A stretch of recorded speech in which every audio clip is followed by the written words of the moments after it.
watu wa nje hawawezi kuhisi ndoto ulioibeba ndani yako.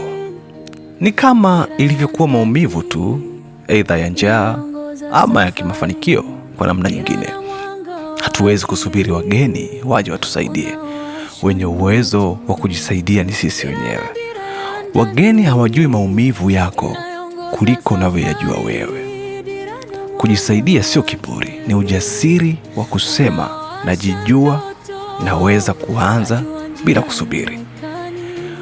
Wasanii wengi waliotangulia walifanikiwa kwa sababu hawakukata tamaa wa mwanzo na wala hawakutishwa na mwanzo mgumu. Dirana ni sauti ya msanii anayejitengeneza kwa mikono yake kabla ya kiwanda kumtambua.